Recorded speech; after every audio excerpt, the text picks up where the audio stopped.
Welcome to the Gaming Discourse. I'm Tyler Frater alongside Richard De La Cruz. Halo 3. And Chief Engineer, Lieutenant Commander Connor Frater. Gamer Fuel. It is Monday, March 25th, 2024. Follow us on Twitter and Facebook at the Gaming Discourse. Go to our YouTube channel, YouTube/Gaming Discourse. Patreon.com/The Gaming Discourse. We're looking at prices on Halo memorabilia because I have an opened 12-pack of the Halo 3 Mountain Dew sitting in this room. The Gamer Fuel. I'll tell you what. That green price, that means that's actually what somebody bought it Jesus. for. And we found an unopened soda can that was $3,400. Yes. It was $343,117 was the price. That's what someone was asking for. But right now, I just found that empty box, same Empty. type, and one can. $125.99. Wow. Like it literally did sell for that. Somebody did buy it for that but much. we don't know about the box though. How No, much? that's the box with the box. But hold on. No, but that the can comes with it. Well, just one can though. Okay, so what would you? We'd have to subtract the worth of the can. Okay, from all right. Let that. me find empty box. Probably like $25 for a can, so you're talking This is horrible. $100. This is horrible content. This is what We I've been can't- playing this week. I'm gonna let's do a bet. We'll bring in Shohei Ohtani here. Can, Shohei, okay, we're so the gonna can do is over $40. under. The can alone is $40. The can So is 40. that box goes for $80. Theoretically, yes. So theoretically, the box goes for 80, and An opened empty box. An open empty Halo 3 Mountain Dew box. $80. Okay, $80. I make Richard. Do you guys take a? No, I don't. no. Okay, because I'm gonna want it for at least double market value. So. The market is the Wild West, I swear to God. We've got news. We've got games. We've got Halo memorabilia, but not in the shot. The camera's horribly aligned. I'll fix that in post, I guess.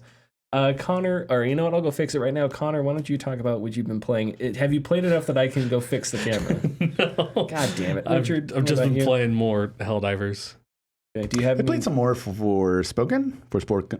Do you have more things to say? Porkin? Yeah, I like it. I'm I gonna like get it. up. You talk about Forspoken. I'm liking Forspoken a lot. I think I've taken it as a game that I can just kind of run around and have fun with, and it's working out for me so far. Blah. But I do love the magic. I love all of the effects. By and large, it's a very good looking game. I just think a lot of the character models have some work needed to be done. And I think we talked about it this last time, but of course it was made by like a Japanese developed team, so it has this kind of weird awkwardness of like them trying to understand what it's like to be like an American girl growing up in New York and then being thrust into this like world, because there's a lot of, once again, I've said this before in the podcast weeks ago when I was talking about another game, but Japan loves their like melodrama.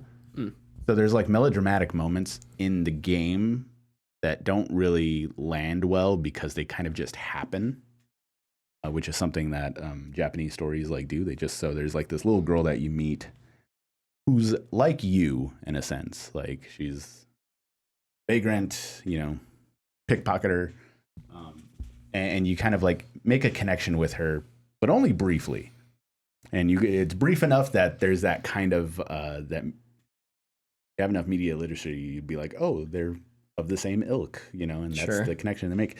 And then you come back to the city very soon after, and it's being destroyed because they're looking for you. And the girl dies, but she dies in an extremely quick. You tell her to hide, she goes hides, and then there's like a gathering of people. There's an explosion of some sort, and you see her, the girl, in the explosion. It's very quick, like it's almost like, to the point you can miss it.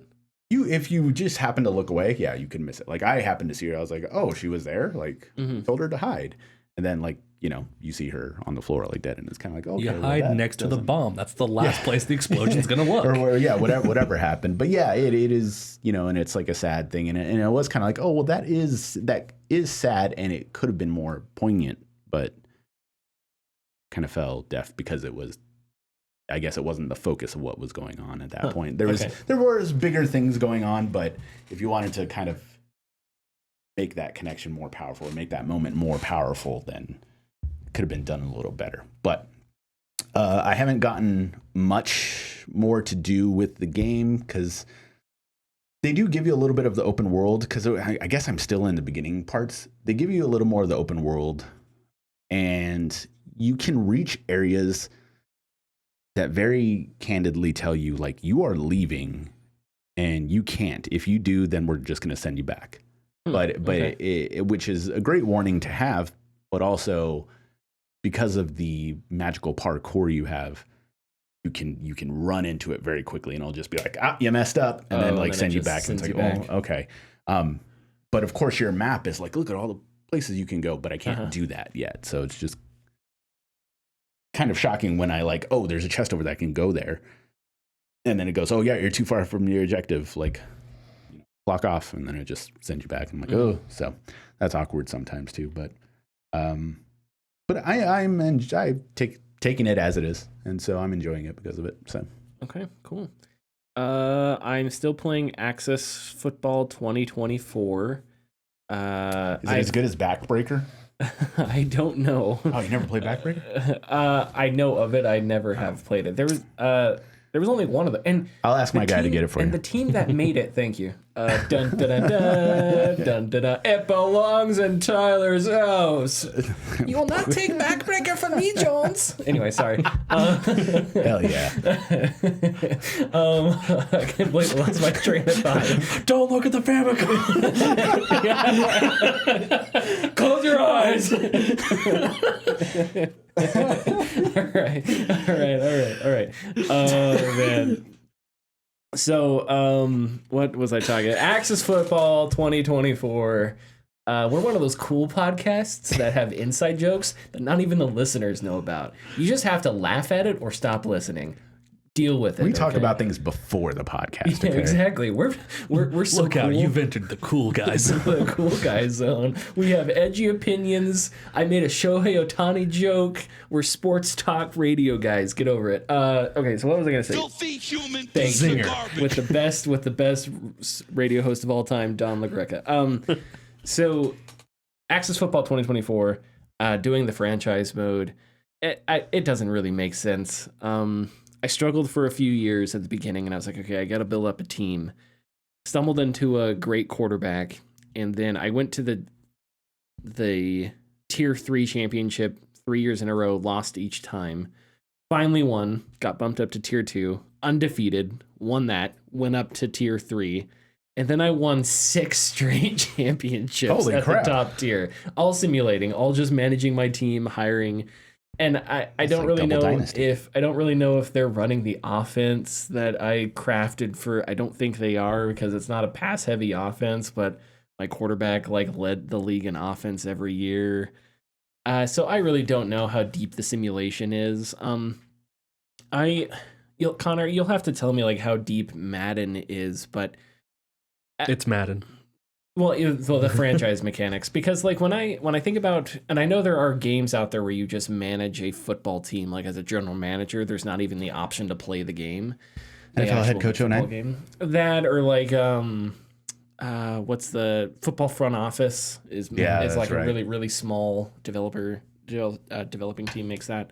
Similar to Football Manager or Out of the Park Baseball, which is actually licensed by the MLB. But it kind of makes me wish, because in Access, everything is simplified. Players don't have numbers, they have letter grades. So you have A+ through F-, right? So instead of having the 1 through 100 scale, you have whatever that is. That's a scale of 30-something numbers. I don't know.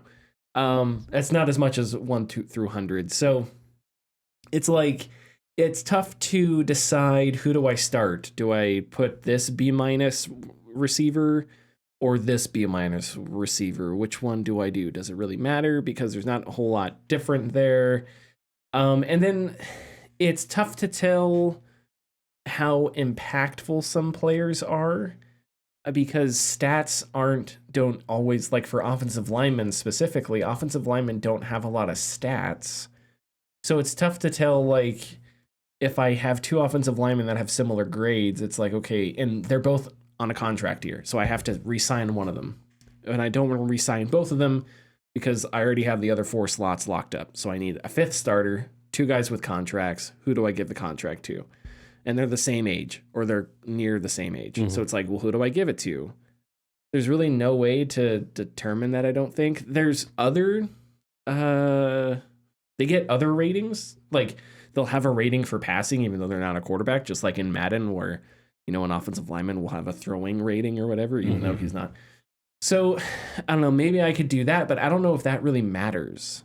So it's a functional franchise mode, but it's not as deep as I would want it to be. It also doesn't feel like it feels way too easy. Because I got a good quarterback and I had a good tight end and I won 6 straight championships. And my defense was bottom of the league. And I did not know why, because I spent so much money drafting players and signing free agents for my defense. And I had my defensive, I was running what was the alignment? A 3-4, 3-4 defense. And which would mean 4 defensive backs and then 6 defensive backs, because 2 defensive backs aren't, because you have a nickel back and what would a 5th defensive back, or 6th one, dime back, I guess. Anyway, they're not on the field all the time. So all those players, and I had them all rated B's and A's. So it's like, okay, this is a good lineup for my defense. My defense consistently was bottom of the league. That's like, I don't know, but my team was going 14-2 and winning the championship. And I was like, okay, so apparently there's no consequences to having a league worst defense except for losing 2 games in the regular season, but winning 6 straight championships. The consequences, you have the best offense. Yeah. It sounds like. I don't know. So it's kind of strange and I'm having fun with it. I don't know when it's going to end or whatever, when I'm going to get tired of it, but I haven't exactly gotten tired of it yet. One cool thing that it does is players do get older and their skills decline. So I had a quarterback, Juan Weiss was his name. He was my first starting quarterback that hit it big, took the team, set all the franchise records, and probably one of the best quarterbacks in the league's history. And he was getting old and his skills started to diminish. So I re-signed him to a big contract. And then I traded him to a team for the number 1 draft pick and then drafted a younger quarterback. that was just as good as him. I did that old trick, that always happens in the NFL, never.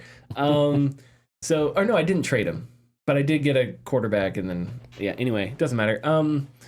So it's kind of weird. There's no way to look at the history of the league or anything, so I can't look at my previous seasons. I can't look up the histories of other teams or anything like that. So it's cool that you can create this alternate fake football league, but there's no way to see the history of it or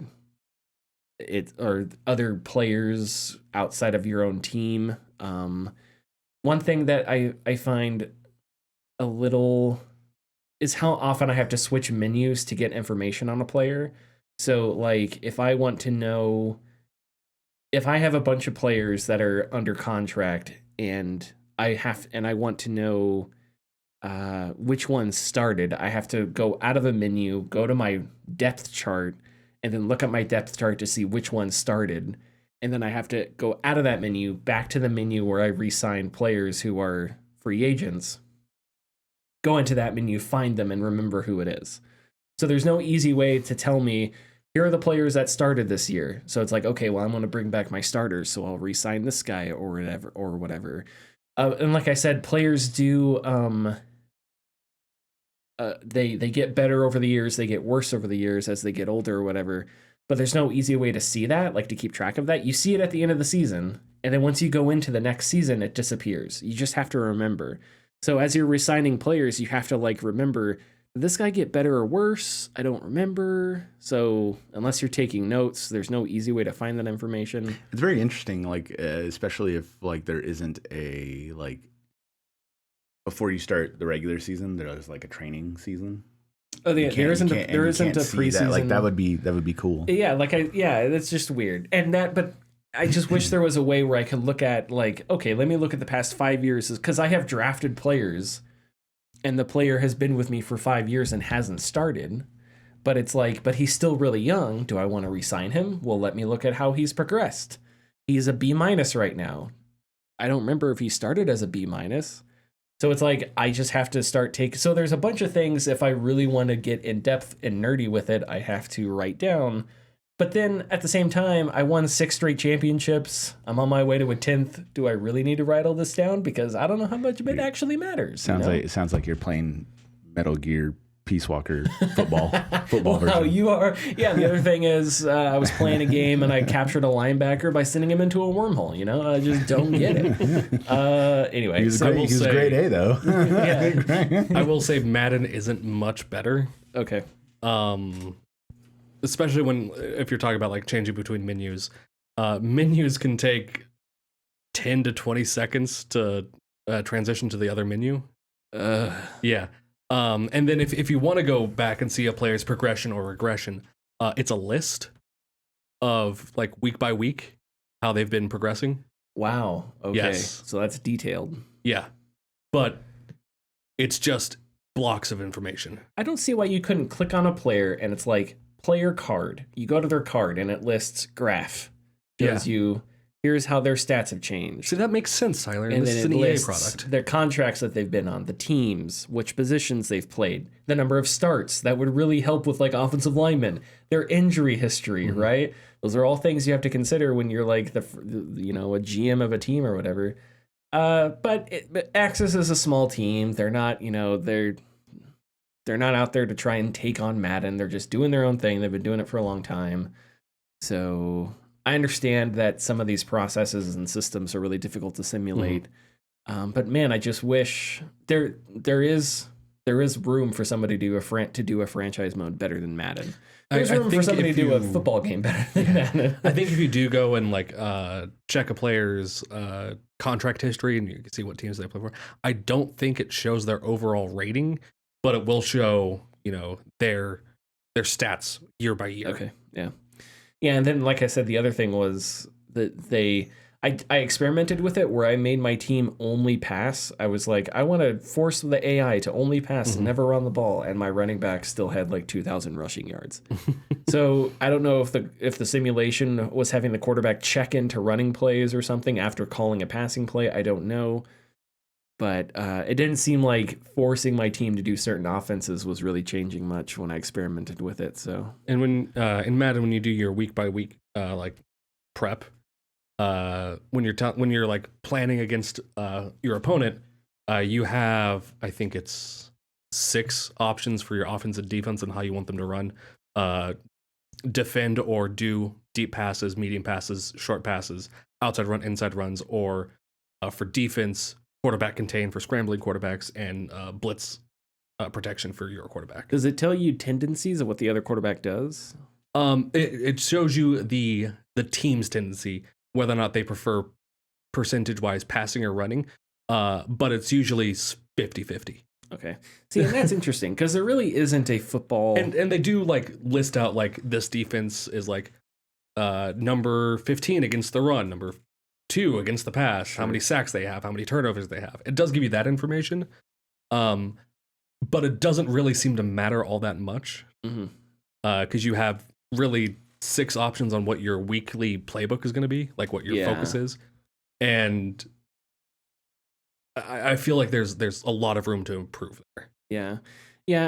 There really isn't a real football simulation game out there, because if there where you're really in depth about game planning and stuff like that. And that's the thing I missed most about playing the game, was sitting down on a Monday, getting a scouting report, and it's here's the defense that this team has ran against us in the past. So here's what we're going to do against, and here's what they're probably going to do against us, watching film.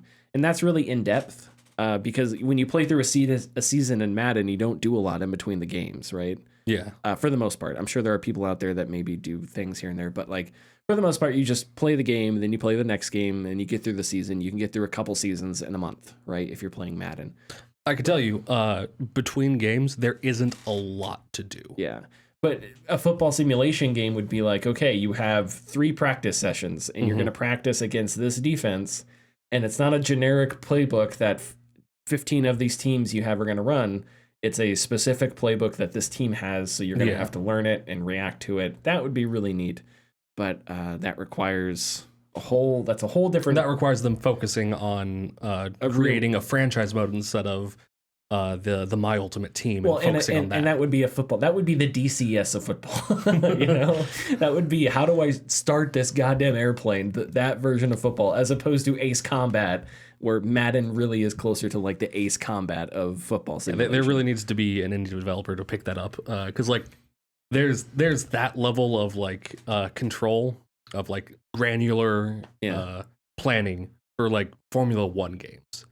Oh, there is. Oh, yeah, you've shown. Oh, yeah, because Motorsport Manager. Like you can tweak different parts of the car, and you adjust the angle of attack on the front spoiler, the rear spoiler, the canter of your wheels. Exactly. What type of wheels you're bringing to the match. And that's what I mean. And I want to play a game where it's like, you know, this safety, he always cheats to the tight end side. Mm-hmm. So we're going to run a play where we set the tight end to that side, the safety is going to cheat, and we're going to run the slot receiver right up the gut, and hopefully, you know, he'll pass by. You know, stuff like that. Yeah. Really nitty gritty. If you do like really granular manager, like sports manager games, even though Formula One is an engineering sport, Motorsport Manager is fantastic for that.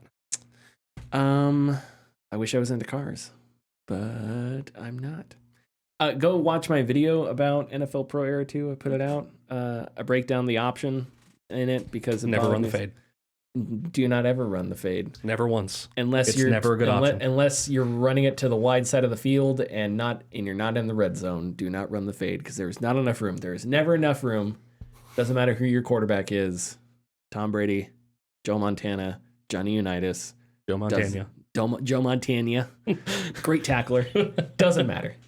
Okay, let's hit the ad. Let's talk. Wait, do you guys have anything else you want to? I'm glad you took that. Thanks for listening. If you like our content, please consider subscribing or leaving a like and comment. You can find us at patreon.com/thegamingdiscourse. And our tiers are $2, $4, $7, and $10 and include getting your name in the video credits, early access, and access to our Discord server. So it's like, I should have respected that, because if Richard says no, Richard means no.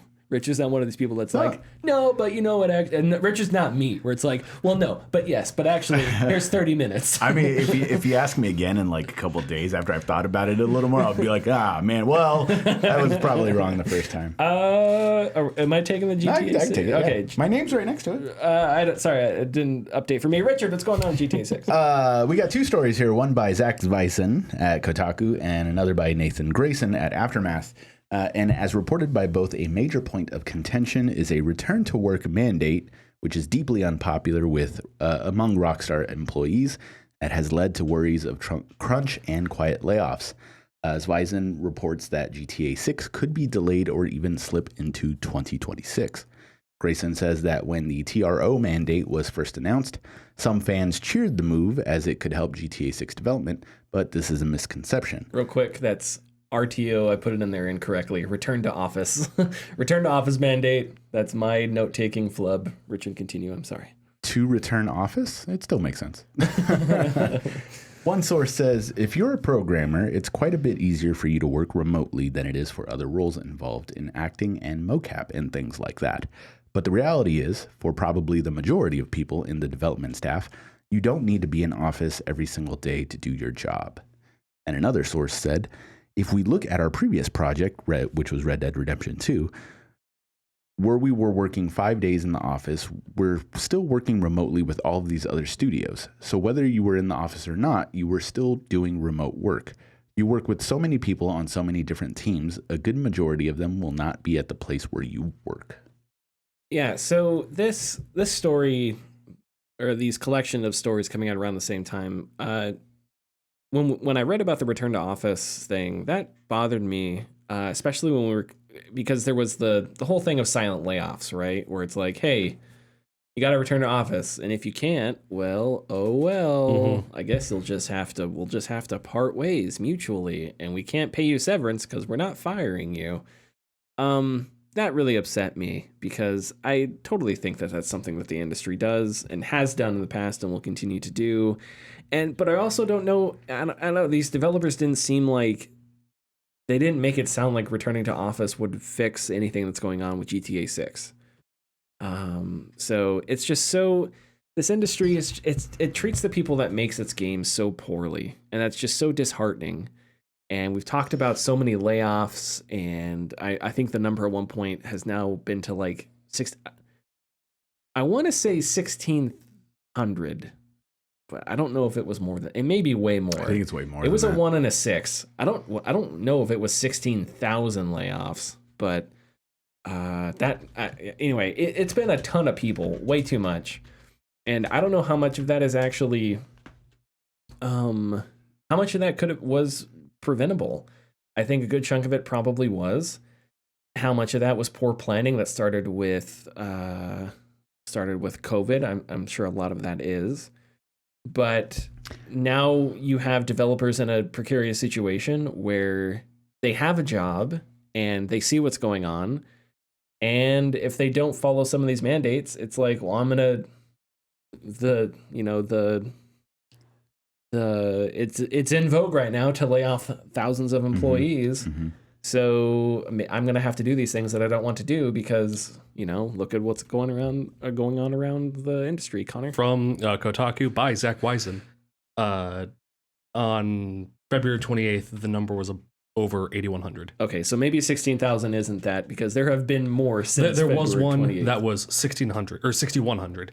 And then that was before this one, which is now at so 16,000 isn't that plus 3 weeks. Isn't that crazy? Plus 4 weeks. Yeah. Anything you guys would like to say? I have a few more things. I don't want to take too much time. Yeah, I think there's been like unanimous, not just those at Rockstar, but just unanimous in the game industry.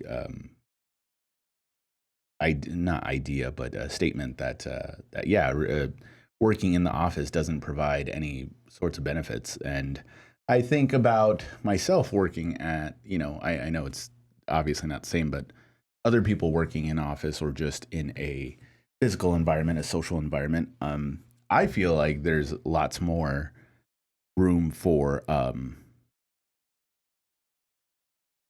inactivity. Some people may get frustrated with like what they're working on at the moment, so they go, "Oh, I need a break. Let me go talk to whoever down the way, or go somewhere else." And like, how much of that work is at that point in time? Whereas for those who work at home, they're in the environment that they're most comfortable with. They assumedly have nothing to bother them, so they would be more efficient getting work done. So I think it's very important to listen to the people who are making your games, and let them work from home, especially especially if the work is getting done no matter what at the end of the day. Mm-hmm. But I do, aside from like the working from home and return to office thing, I do think not a really big problem, but we do know that something that was worrisome several years back was when one of the Hauser brothers left Rockstar, and they have been running the show for Grand Theft Auto and Red Dead since its inception, as far as I remember. I think so. They started Rockstar, didn't they? Yeah, I think so. So, and they are the main two writers of that series. So with one half of the writers gone, how much does that throw a wrench in crafting the story, crafting the sub stories, crafting the like mini stories beyond that? Yeah. When you start putting all the pieces together as you're making the game, go, wait, this contradicts this thing, and have to go back and fix it and whatnot. So especially if they want to make GTA 6 as big as we all assume it's going to be. Yeah, and that's sort of the other angle I have here is I think there's way too much writing. I've kind of become annoyed with, I don't know, how much not we as in like us or people online, or you can be excited about GTA 6, that's totally fine, but it's to the point now where people are not putting their money into the games industry because they see GTA 6 as this like guaranteed hit. So it's now affecting the economics of the games industry in a sense that investors are not injecting capital into it because they'd rather wait until that game comes around, which is just completely absurd to me. It's completely absurd because we've had, last week I talked about 3 games that I could say off the top of my head that were hits: Enshrouded, Helldivers, and Pal World. There's been others. Final Fantasy Rebirth. I'm sure Square Enix will say that they're going to have to shut down because it didn't sell enough copies, and they expect 6 quadrillion copies to be sold. But I assume Final Fantasy Rebirth is probably doing fine. I don't know how Rise of Ronin is doing, but Dragon's Dogma 2, unfortunately, is going to be set back by a bunch of different controversies. But it's not like there hasn't been a single game release this year that hasn't done well financially. There's been a bunch of them, but I feel like people that inject money into the industry, people that follow the industry, people that know, the guy from WB who is also in charge of their streaming business, like people that know him but don't know the games industry are just out of touch. And I think there's just as much opportunity now as there will be when GTA 6 comes out. I don't know. I don't think I'm crazy for thinking that.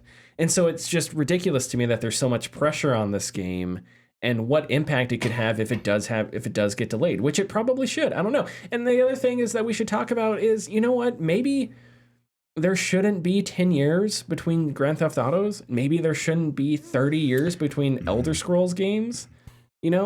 I just started, I didn't talk about it, but I just started Far Cry 6 today because it was one of the free games with PlayStation. Oh, yeah.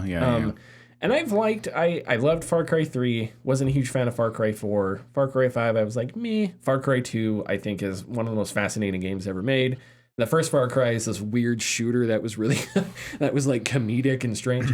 But anyway, and I thought about, you know what, as much as I am annoyed at Yves Guillemot, and I am also the victim, as much as I'm annoyed at all that bullshit, I do give Ubisoft credit. Sorry, you're distracting me, Connor. I do give Ubisoft credit because we've had like consistently solid Far Cries, I think. Maybe not Far Cry 4. But Far Cry's, it wasn't like they took 10 years to make the next Far Cry, Mm-hmm. Yeah. Right. Now, does that mean they were made under sustainable budgets? I don't know. Probably not. But it feels like to me that they found a balance between milking their franchise, at least with Far Cry and maybe Assassin's Creed, milking their franchises to ridiculous degrees, and finding a balance where they're releasing new entries every few years that try different things, that try new things. I don't know. And I think there's something to respect about that, as opposed to making a $6 billion budgeted game and it waiting 15 years for it to come out. And that's just not the economics of something like that, I think, are just completely unsustainable. Mm-hmm. We should already have the next Elder Scrolls. We should. And when I say that, I understand that it's not like people can snap their fingers and create a game. I understand everything that goes into it. But what I mean is, from a systemic standpoint, the forces that have gotten in the way of these games coming out of them bloating with their budgets, becoming super huge and massive, those forces, we got to figure out how to wrangle those and get those down. So that these games can come out and they're not always these, because GTA 6 now is such a massive deal that if it doesn't do well or if it gets bad reviews, what's the economic fallout of that going to be? And I think that's totally avoidable. And I don't know. I don't want to be a doom. I think it's probably going to be good. Hopefully it is good. But there's just way too much writing on it. We've gotten to a point now where it's like there are investors who have never seen a controller, who don't know what an Xbox is. The only video game character they can name is fucking Mario. And they're waiting for this Grand Theft Auto 6 game that the kids like. They don't know why. But apparently the entire health of the industry is based on this game that is still a year out and maybe delayed until 2026. And that is just so absurd. That is preposterously absurd. And it's of the industry's own making. And when I say the industry, I obviously don't mean developers and stuff like that. I mean the douchebags at the top who have created this environment where we have to have games that have $400 million budgets. And I just don't think a lot of that's necessary. And whether or not it is necessary, I don't think it's going to be sustainable for very much longer. I don't know. That was my other angle. Connor, you look like you... I was going to say, I think GTA 6 is being over enthused as like this it is a big thing that's coming out, but I think it being lauded as like the metric for the health of the industry. It could bomb and the industry will be fine. I slightly disagree with you, because I think there are people right now because we have all these layoffs going on. We have publishers aren't willing to sign as many contracts and whatnot right now. And it's because we're in a weird spot. We're coming from COVID, and like Sony doesn't have a game coming out this year. So we're in a spot where I think there are people who would usually inject money into the games industry who aren't doing so because they see, oh, there's not a lot going on. People aren't spending money. So we're going to hold our money back because it looks like the industry is in a downturn. It's a self-fulfilling prophecy, even though the industry, I don't think really necessarily should be in a downturn, right? We've had successful games this year. And those people who are out of touch see GTA 6 as a barometer that if it's good, oh, it's back. People are buying games again, or whatever they think it's a sign of. Even though I think that's a false. It's a false barometer, right? It's a barometer based on faulty intelligence that they have. So that's what that's what I mean. I agree with you that if GTA 6 is bad and it gets bad reviews, that video games will continue existing. Sure. But I think there are people who, and I'm saying this at an abstract level, inject money into the industry, whether it's venture capitalists, private equity, whatever, who see that as like, will see GTA 6 as the moment where they can, in their minds, responsibly invest their money into the industry or not, right? And I just think that's ridiculous. Go ahead. I was just gonna say, I think the video game industry is young enough that it can have its like big extinction moment where a lot of these larger monolithic companies start collapsing and be able to recover. Because yes, it's a young industry. It's only, what, 50 since the 70s. Yeah. So 50 years 50s, old. Yeah. But it is already so established in culture that it's going to hit that point where it's not too big to fail, but it just won't fail because there's always going to be something else going on within it that, yes, the large injections of money towards these massive projects that are going on will have, like, that can cease, but that's not going to stop the industry as a total. It's going to continue on marching forward. I don't think so, but I think there will be economic fallout, just like there has been now, and it's avoidable. But the people in charge aren't avoiding it, and we'll talk about more later. Okay, is there anything else we wanted to say about GTA 6? Between 2001 and 2009, there were technically 10 Grand Theft Auto titles that would have been released. I'm interested to know about this. Do you count? Grand Theft Auto 3, Vice City, San Andreas, Grand Theft Auto Advance, Liberty City Stories, Vice City Stories, Grand Theft Auto 4, Lost in the Damned, Chinatown Wars, and Ballad of Gay Tony. Yeah, see, that's what I feel like there has to be a sweet spot between every 6 months a new Assassin's Creed game, every 5 minutes a new Call of Duty, and enough time in between that developers don't have to crunch to get it out the door, that you can fulfill demand, that you can do something different, try new things with new entries. There's got to be a sweet spot there. It's also very interesting because I just, for some reason, even though I stare at them very frequently, I haven't thought about this. Like, how many people have not played Liberty City Stories and Vice City Stories? I haven't. Because they were locked to the PS2 and then later to the PSP and then later to the PS2. But they're locked there. And how many more people, even less than that, played Chinatown Wars, which was apparently also very good, but that was only released on the DS and then the PSP later. So, I know remasters are a very fickle thing, especially with how the trilogy just ended up a couple years ago. But I mean, instead of making people wait, remaster those 3. Put out another trilogy of those, or even remaster 4 for God's sakes. And I know you're not saying this, but remasters are not. We're not saying remasters are easy No, yeah, of course not. Yeah, but at least there's like something to start with. At least you're not doing something from scratch. Yeah. Do you know how many people would be fine with just playing the same game on a new console? Well, yeah, people do that now. Well, yes, right. But I mean, yes. Once again, game development is not easy.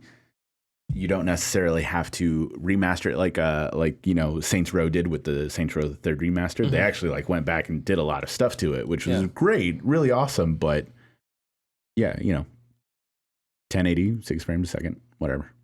I think. Sorry to step on you, I think maybe no, please. maybe another example and something you were referring to is something like Resident Evil, right? They did Resident Evil 7, they did Resident Evil 8, but in between there they went back and they remade the classic Resident Evils, right? Mm-hmm. So and not only did they revitalize older Resident Evils, but I think that momentum they used to propel themselves with whatever Resident Evil is going to be next, Resident Evil 9. And that's cool, right? Yeah. And it meant there were more games, not so many that it was like, oh my God, what are we going to do with all these Resident Evils?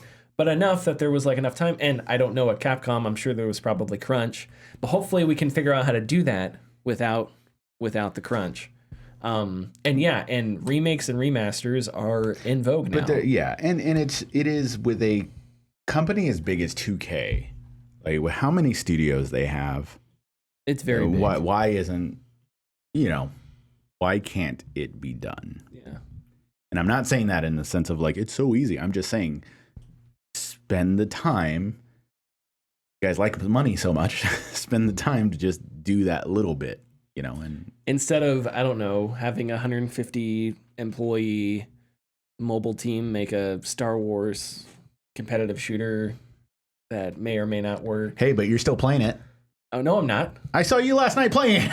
No, that's not the one I'm talking about. Oh, okay. And yeah, I'll play Battlefront till I die. No, I'm talking about Star Wars. You're playing Battlefront Collection. That's what I thought you were talking about. I was. I forgot about What is it? Bounty Hunters or whatever it's called? Star Wars Battle Hero. I don't remember. It's Hunters. Hunters. Star Wars Hunters. Yeah, which is this big risky move that's being developed. It's like an arena shooter hero shooter. Who knows? It has a Jedi droid. Which, why? That's okay. You can't use the Force. It's not a living thing. Star Wars lore doesn't matter anymore. I know. Nothing. It doesn't. Nothing in Star Wars matters. Two Jawas sitting on top of each other. That's cool. That is legitimately funny. But yeah, has 2 in the name. 2. Get it? Okay. I think we can move on. Yes. All right, so I'm going to talk about David Gator, who is the co-founder of Summerfall Studios and former Dragon Age lead writer. He spoke with Games PC Gamer in an interview. He had this quote that made the rounds, and I thought it was interesting, and it kind of touches on what we've been talking about. Quote, "The way the games industry and game devs are heading right now, the type of existence they have, it doesn't have to be that way. There is another way to be. I just want to see them all finally get unionized and treated fairly. There's this fear that exists if we don't have everybody working overtime and we don't make AAA games that have $200 million budgets and the focus is on photorealistic graphics and 1,000-hour playtimes. We need to pack all that in and work everyone to death making it, and that's the only way to make games. If that's true, then maybe the industry deserves to die. If that's true. The thing is, I just don't think it's true," end quote. Banger after banger after banger. Okay, essentially he's talking about what we just said. Yeah.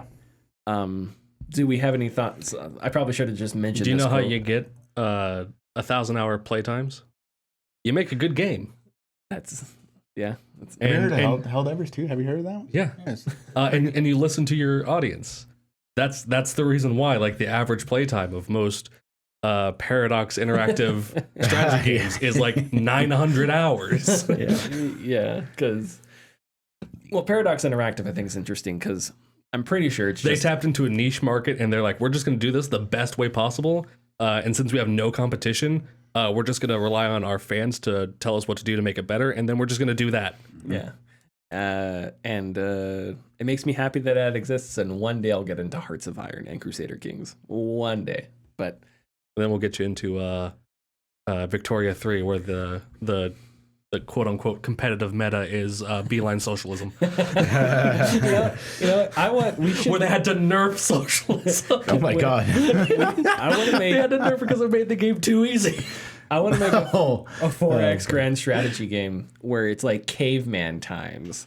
And it's like, okay, we're going to North America. And you play it in real time. So you click and then it's just 4 real-time days go by as your dudes just walk across the globe and encounter nothing. One guy gets eaten by a saber-toothed tiger. And that's like, oh no, you lost Urk to a saber-toothed tiger. So you just want caveman Oregon Trail. Yeah, but how do you, what would that be called? It would be like Caveman Conquest, and it's a Paradox Interactive game. And I don't know what the 4Xs would be because there's not else you can. Maybe you exterminate woolly mammoths. I don't know. There's a faction of woolly mammoths. Exterminate the Neanderthals. Yeah, and the woolly mammoths, they have their own family tree, just like in Crusader Kings. You picked up this weird looking plant. Do you eat it? Yes, no. Exactly. Explore your mind. Exactly. There we go. So that's what I want. I want to play the Caveman Paradox game all the way up to, what's the earliest Paradox game? Crusader Kings? No, Imperator. So it'd been Rome.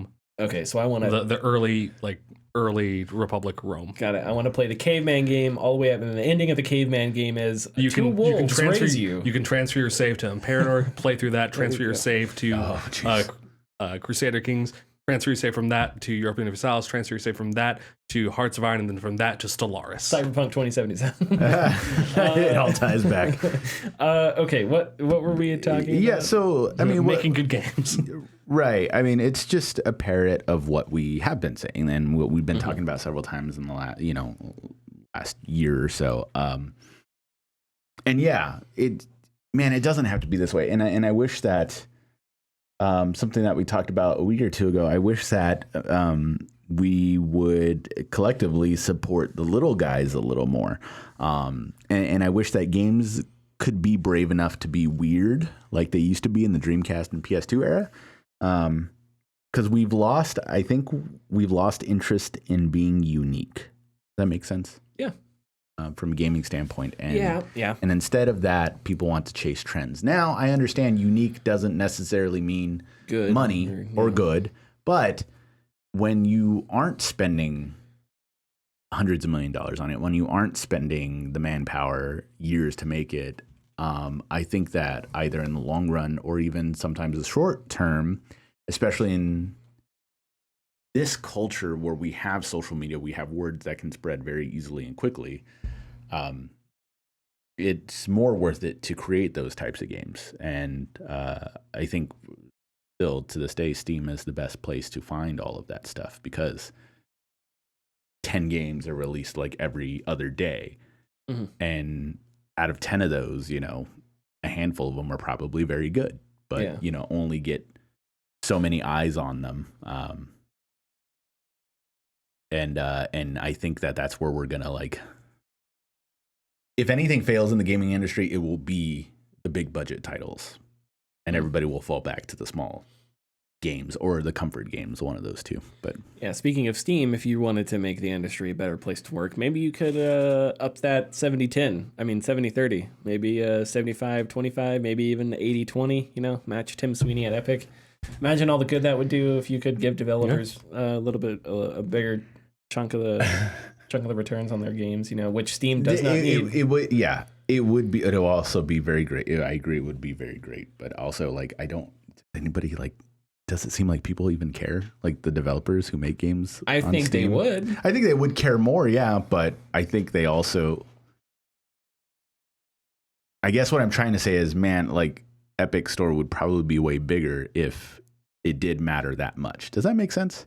Yeah, it does. I also think and Steam's I think it matters. I think it absolutely matters. Yes, 100%. But Steam is just so gargantuan. If tomorrow, everybody that was using Steam flipped to just using Epic for no reason, and Epic's numbers were up in the 30 million people logged in at once or whatever, I think you would probably see more people jump over. But you have a stigma with Epic. You have. And Epic's also not like this. It's not like this, pure hero going out to defend the little guy. They've got Web3 games on there, which Steam said no to. So I'm not gonna. It's not that Epic is better. But you do have people signing exclusivity contracts with Epic. Alan Wake 2, a couple Satisfactory was on there for a long time. Every time a game comes out and I don't see it on Steam, I'm like, oh, Epic exclusive, and I go over there and there it is.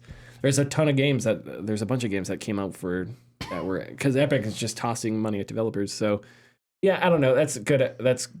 I don't totally concede my point that I think Steam could do that.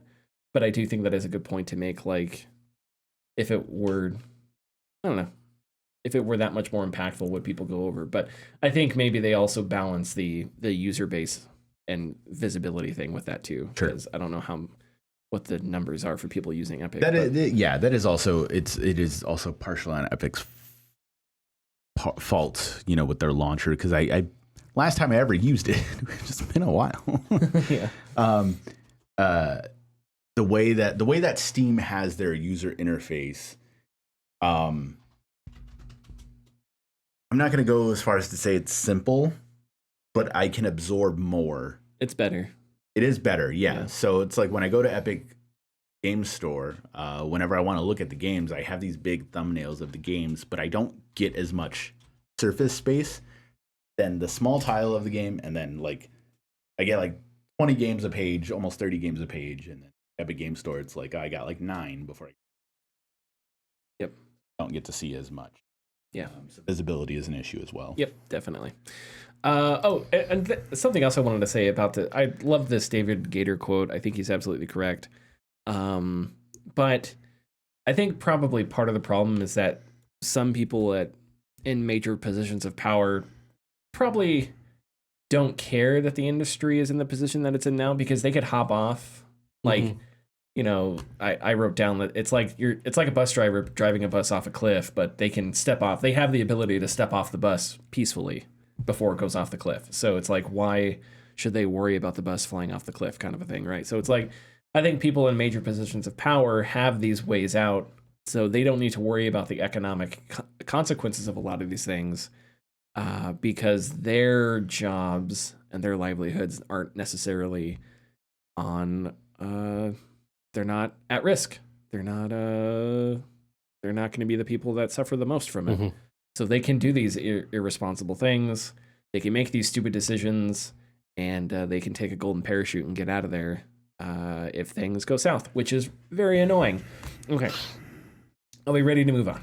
Sure. Yes. There are changes happening at Kotaku. Jen Glennon, the editor-in-chief at Kotaku since October, has stepped down. Aftermath got a hold of Glennon's... Aftermath, by the way, doing great stuff. Go to aftermath.site. Read, subscribe, doing great stuff. Ew, not .com? No, gross. Not .com. I don't know why they made it .site. You can make whatever you want now. There already is an aftermath.com, so maybe they did it just because that's probably Dr. Dre's label. But probably, yeah. That's it. Anyway, Aftermath got a hold of Glennon's resignation letter, in which she says she made this decision due to the management team's decision to prioritize guides over news. In the letter, Glennon wrote, quote, "I have concluded that the current management structure and decision-making processes at Geo Media are not aligned with my values and goals for Kotaku. I firmly believe that the decision to invert Kotaku's editorial strategy to deprioritize news in favor of guides is fundamentally misguided given the current infrastructure of the site. This decision is directly contradicted by months of traffic data and shows an astounding disregard for the livelihoods of the remaining writers and editors who work there go off. A source tells Aftermath that Kotaku will be expected to create 50 guides a week." Okay, before we scream about this, what is Also, Aftermath.com, they specialize in like biohazard and natural disaster cleanup. That seems like the kind of thing that a site called Aftermath would have to do. Yeah. So, kind of funny that you have video game journalists doing the same thing on a video game journalism site. Okay. This makes me sad because I think over the past 5 years, Kotaku has done some of the best games journalism.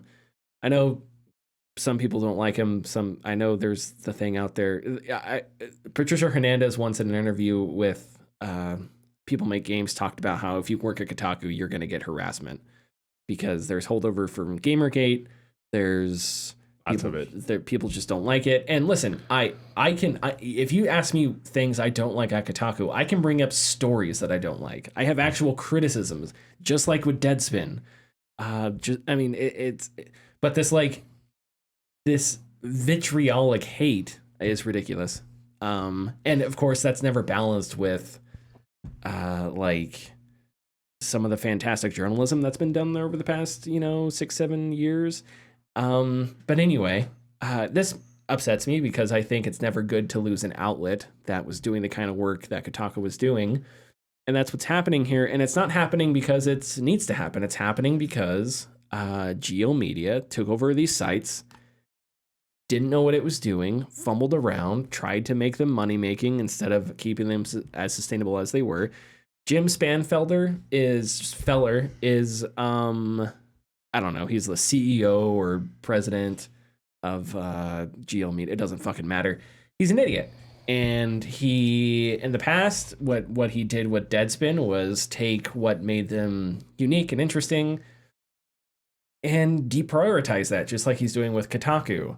And he's another one of these executive dipshits that has taken good brands, is trying to turn them into SEO bullshit, and he won't suffer consequences because he's rich and he's well connected and he's an asshole. So he's not going to suffer consequences, and neither are other executive class management dipshits because they've got the money, and this is what you do. You run something into the ground, or it takes off and it becomes a useless hunk of SEO garbage that that might as well be AI driven. And that's the whole point of all this. And that just really bothers me because it doesn't, like what David Gator said with the games industry, it doesn't have to be like this. You can have sites that are sustainable where the kind of stuff that was written at Kotaku can be written, and it was happening at Kotaku. So to pivot to guides is ridiculous. And yeah, guides it's not necessarily guides, it's Google, right? Because it's like, okay, how the hell do I beat this boss in Baldur's Gate 3? You Google it. And that's what everybody's after. They want to be the person that you click on when you Google it.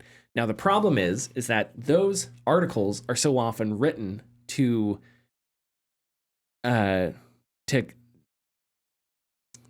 themselves to the bend.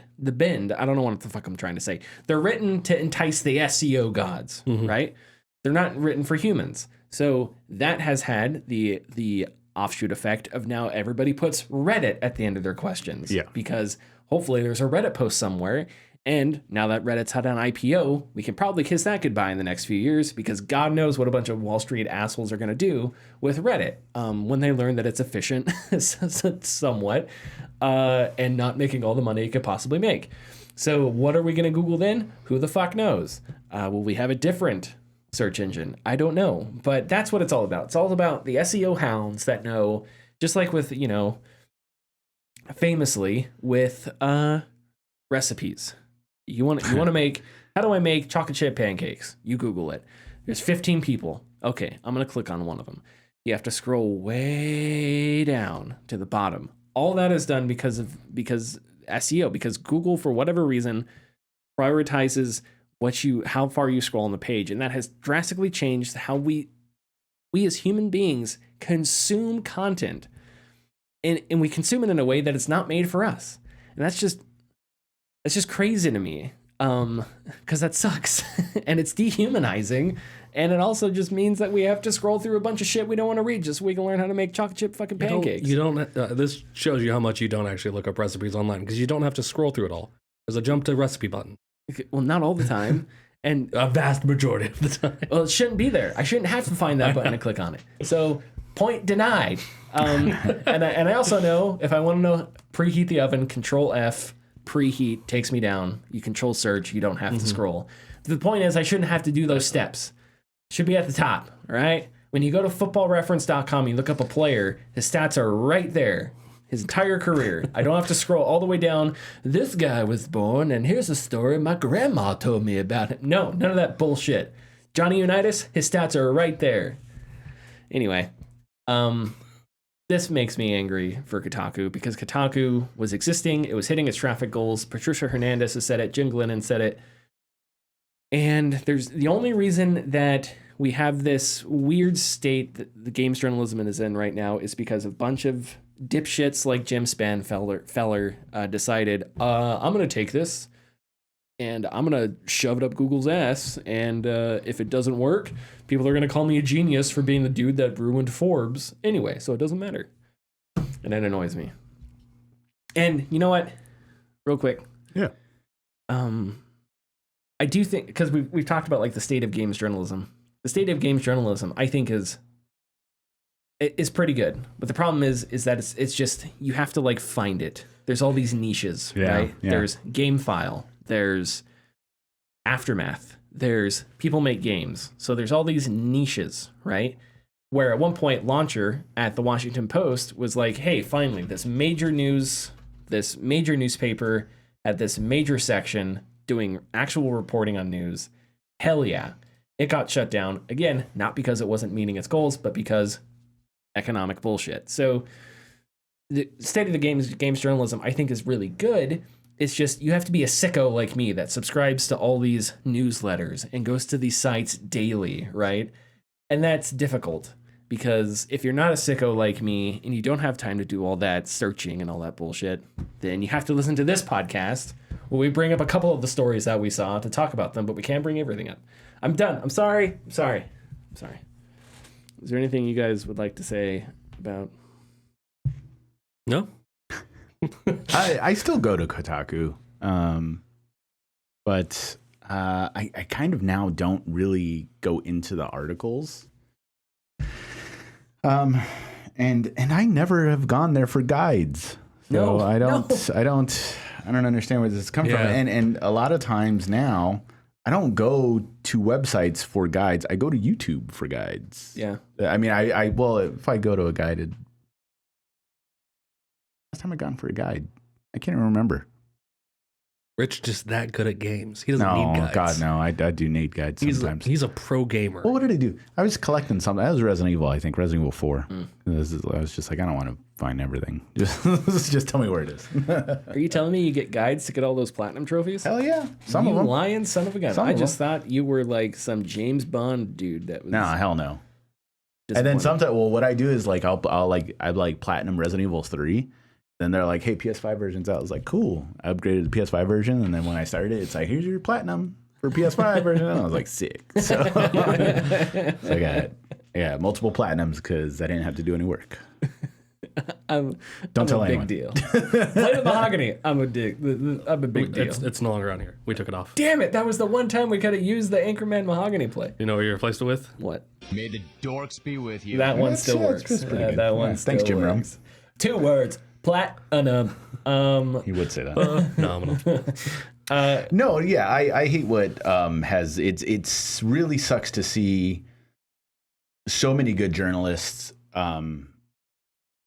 leave Kotaku for greener pastures, though. I mean, Stephen Totilo, Jason Schreier, Chris Kohler, Cecilia D'Anastasio. So, yes, and Patricia Hernandez and whatnot. So hopefully Jen finds something after this, but yeah, now what we're left with is just money chasing, which in the grand scheme of things, like Kotaku is probably behind, comparatively to like other sites. SEO, sure. Yeah, I'm sure they are. So it is, I don't know. Yeah. Money, greed, capitalism. Space.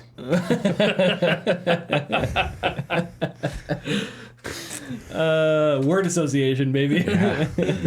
Money, greed, capitalism, spice. Okay. Are we good to do tidbits there? Yeah, I got a couple. All right, let's go. What if I told you, in this world, there are bits and there are tids, and Richard is the only man who can put them together into tidbits. I definitely have tidbits, but they're just kind of like pieces of information, so they're going to go a little quick. A tidbit of information? Yeah, like a tidbit of a tidbit. Are we allowed to do that? Highlights. Can we have bits that are that tid? Yeah, we just call them titty bitties. Okay, if we're allowed to, I don't know. Sony previously said that the PlayStation Portal is meant to be a niche product for a specific audience, but its sales continue to surprise people. Not only has the handheld exceeded companies' expectations, but it continues to sell well in major markets, which I also find very surprising. That is surprising. The guy got offended when like I offered him like how much I'd give him for it. Because he called, he's like, "How much would you give me for a Portal?" And I was like, "I don't know, like $90." Like, because it's like it's a $200 machine, and it's like you give like $90 for it. Like, Did you say it with that much sauce? No. Did you say saucy Richard? I had to figure it out. I don't know, bro. $90, $90, and I'll take your mom out to a nice seafood dinner. How's that sound? I said it because I'm like I couldn't care less about the product. So I was just like, I don't know. I guess people buy this thing like fucking $90. I don't know, whatever.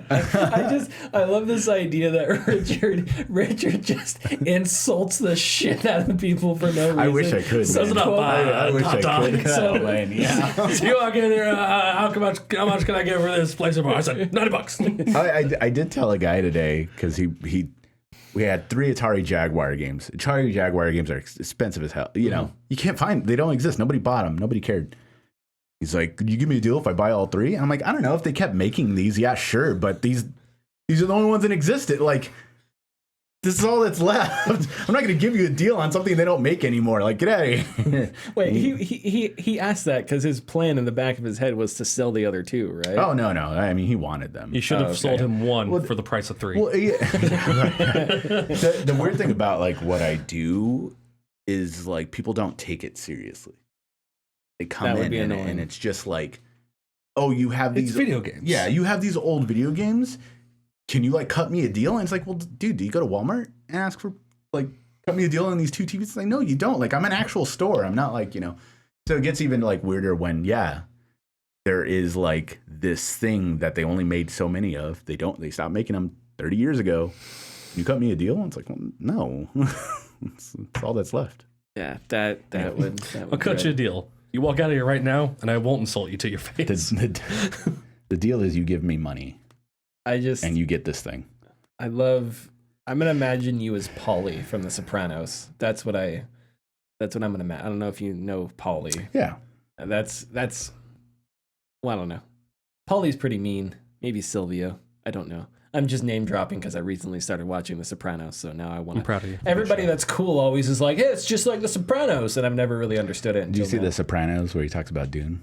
I have not seen that yet. Anyways, I'll show you after this. Anyways, but yeah, like the PlayStation Portal, like I couldn't care less about the device. I understand people like it, but there's a lot of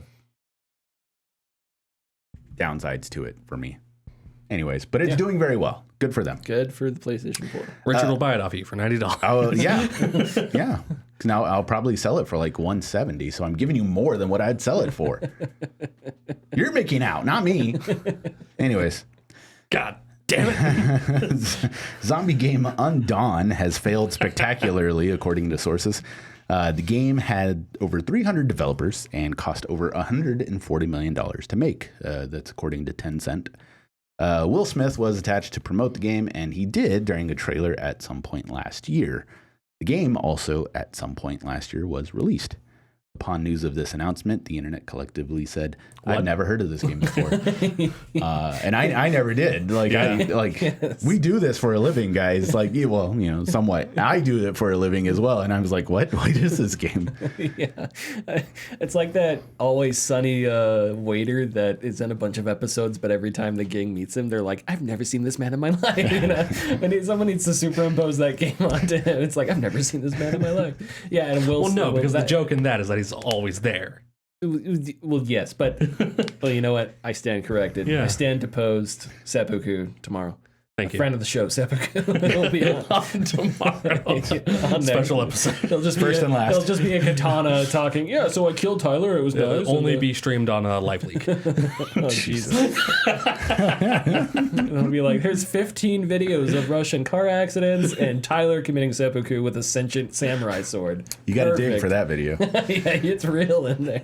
It's like, before I do this, I just want to say about Kotaku, fucking ridiculous. As I'm just tearing my guts apart. What was I? Okay, so next tidbit. So this was good. There's a Final Fantasy event like 2 days ago that was like showing off the new expansion and revealing the release date and everything. And the director, Naoki Yoshida, as he was on stage, basically said, well, we were going to release the game during this week, but he simply stated Elden Ring DLC right afterwards. And then he told everybody, I'm sure you guys will be playing it, so I'm giving you 1 week. So they're releasing it the week after because of the Elden Ring DLC. And he even stated that he will be playing it as well. And he obviously plays video games. He actually like attended one of the like Final Fantasy like live streams. Like he sat down and he was playing Breath of the Wild when it was released. And he's like, yeah, I'll be with you in a second. Just let me play. But gotta get through this temple real quick. Mm-hmm. And then last but not least, you gave me this tidbit, but I'm just going to state it, which I think would be very interesting. But Resident Evil 9, according to sources, will be open world. At least a majority of it will be, I think they stated. Yeah, so. that was a leaker. Yeah. Eurogamer reported on it. The leaker seemed to... This is... the only reason I want to talk about this was the prospect that what a Resident Evil open world game would look like. They were talking about the Dragon, because Dragon's Dogma is on the RE engine. Mm-hmm. So it's like the prospect that here's this RE engine open world with a lot of these tools. Are they going to move them into other games? Could they do that with Resident Evil? I don't think Resident Evil... I don't know. I don't think Resident Evil needs open worlds. I think Resident Evil 8 was... I thought it was so good. Even if it wasn't all that original and it was a little derivative and stuff like that. I still think all the little set pieces, it was all stitched together so perfectly. I mean... So there was... the only way I feel like Resident Evil would work is if they structured it similarly to a Resident Evil series called Outbreak 1 and 2 for the PlayStation 2. What it was a online Resident Evil game. Interesting. Where you had 5 or 6 playable characters, but each of them, just like the original Resident Evils, had specific things to them. Like one person knew how to pick locks, and they were the only person who could pick locks, so you had to choose them. And then other people had different abilities. But that game was like not open world, but you know how Resident Evil 2 is. Like you have like kind of whole area you can explore. Done with that, you can move on to like the next area that you'll explore. Yeah, it was more like that. And I think if they did make an open world with that aspect of it, tone it down, maybe like 2 or 3 players, I think that would be very, very cool. Yeah, and that's why I wanted to temper it with, I don't want to say that's a bad idea, because it could be cool. Resident Evil 8 and the Resident Evil 4 remake were just so... Resident Evil 4 is long, and Resident Evil 8's pretty long too. But they're just so good at crafting like perfect loops and perfect circles. Yes. They've just done it to perfection. So it's like, to go away from that, I would be a little disappointed, just because I would miss that perfect Resident Evil formula where you open a new place, you explore it, you find a key, you find a shortcut, you find ammo, you do all that stuff, and then eventually it's all unlocked and you leave and you go to the next one. Yeah. And then you also have to ask, like, okay, if you're going to make an open world game of Resident Evil, where's it going to be? And you kind of fall immediately on, well, it has to be in the city. Like, it has to be in a city setting. And then you kind of fall on, well, will there be NPCs? There can't be, because almost everybody dies, always. Like, there can't be survivors besides the main characters in Resident Evil. There almost never is. And you got to figure out how to deal with that. And you can, scripted events, like, how will that work? Because Resident Evil does scripted events very well. Lots of questions, but, until I see something tangible, this I'm not going to talk about it. The leak. I'm not going to talk Who about knows? it. I think there's no substantial evidence to it. I think the best way they could implement it is it's an open world that connects you to the smaller looping areas. Yeah, I'd be down with that. That was what. So like if it is set in the city, you have the city that you're going through. That there's the hordes of zombies down the street, whatever. But then all of your missions are in these looping buildings. That is not a bad idea. That you have to run between. So you have your looping, and then you exit it into the open world, and you can go to it however you need to. Lose the bigger, nemesis type enemies. Lose them in the crowds. Lose them in alleyways. However you want. And then go into another looping area. So you would have something similar to like God of War almost. Yes. Like you have Midgard, which is like the big. It's like a big level, not necessarily an open world. Yeah. And then you have the other worlds, which are sort of they're more linear, smaller. Obviously, there's some of like Alfheim gets bigger and Ragnarok, whatever. But and then with their approach of like connecting levels, and then you can have like areas connecting through like sewers or like a skyline, like a like a sky bridge. It's a goddamn good idea right there. That's not bad. I agree. I would like that more. Because especially open world games are tough to make scary. Because I don't know if I've ever played an open world horror game. Have I? The Hunt. Yeah, that's multiplayer. Yeah, so it's not like single player. That one is very good though. Was Outlast 2 open world? I don't think so. The one where you're hiding from religious in Arizona, yeah. Whoa. Mm-hmm. I never played it. I think it was. I never played it. Okay. Is there anything else? I got Circana. Oh, Circana numbers. It's very quick. I'll make it very quick because I just took Matty Ice. I was like, I'll leave out the fluff. Oh, I don't have anything. I'm kidding. Insinuating everything is fluff. Anyways, projected U.S. total spending on video game hardware, content, and accessories grew 2% in February versus the year average to $4.7 billion. 17% growth in mobile content spending versus the year average helped offset a 30% drop in hardware. Ooh. February 2024 consumer spending on the PC, cloud, and non-console VR content segment increased by a high single-digit percentage when compared to a year ago. He doesn't give specifics, though, which is weird. While both console and as well as the subscription content segments declined. Helldivers 2 debuted as the best-selling premium game of the year. Helldivers 2 launch month dollar sales represent the 7th highest total ever achieved by a Sony-published title in the U.S. Premium title. Mm-hmm. Interesting. Okay. Nearly 60% of Helldivers 2 sales in February came from Steam. Do you know what they use premium to mean? Let me look. Do they count that as AAA? I think they count that as AAA. Okay. Well, because it is first party published. Yeah. So I don't know what Helldivers 2's budget would be. It is a very good looking game. It is. So and because it's like their first third person shooter, that kind of thing, I was curious if it had like a close to a AAA budget, and they've been working on it for a while. So interesting. Okay, cool. February video game hardware spending declined 30% when compared to a year ago to $349 million. All console platforms were down a minimum of 19% compared to a year ago. And I stated earlier, but I'm going to mention it again, PlayStation Portal was the best-selling accessory of February in dollar sales, while the PS5 DualSense Edge wireless controller remains the best-selling accessory of 2024 year-to-date. That should have been a tidbit, damn it, about Xbox's supposed handheld. Oh, yeah, we've been meaning to talk about that. Maybe we'll talk about that next week. Sure. Because I don't know... It fits into their ecosystem too well. I think so, too. Their play anywhere... philosophy that they're really trying to implement. So how would it work? Would it be just another console, or are we looking at a streaming handheld? So no. So from the rumblings, it is a not a streaming device. It is an actual handheld that you can play. Handheld. Yeah. So more than likely, it will solely focus on Game Pass and the games that you buy from the Xbox store digitally. So supposedly, rumblings is that it'll natively play Xbox One games. Yeah, I find that interesting.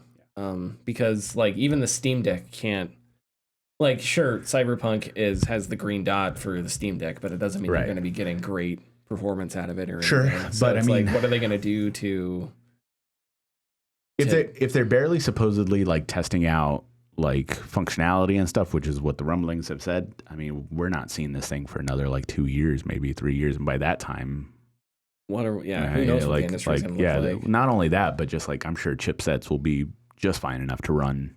Oh, for Xbox One. Yeah. Xbox One games. Yeah, no, you're right. Because if the rumors about the Switch 2 being able to produce that kind of, so maybe, I don't know. Well, maybe we'll dive into that next week. Follow us on Twitter and Facebook at the Gaming Discourse, patreon.com/Gaming Discourse, Gaming Discourse. Oh, I'm sorry, I should have done this at the beginning.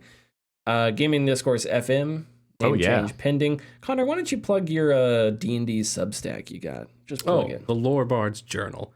I cover how to make monsters more interesting in combat just by looking at their stat blocks and their the fluff text that's provided in the monster manual, and just seeing how you can use that to create more interesting monsters. D&D. Cool. Yes. So a DM with more than 10 years of experience. A seasoned veteran. Mm-hmm. See you next week. Bye.